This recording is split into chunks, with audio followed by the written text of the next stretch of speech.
O Ministério de Higiene está responsável para evitar e combater riscos de saúde pública de Kosovo.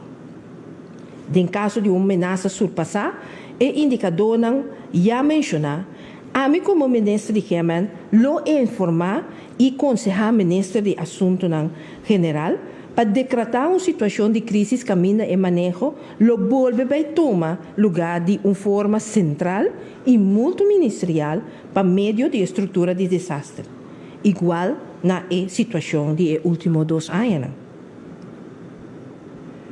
Não por terminar sem a danke de coração. Na toda instância não a sostener e através de estreita cooperação com outro para nos pôr a contener e combater o vírus de Covid-19. Também na toda entidade de cuidado e toda profissional não, e voluntário não de governo e do setor privado.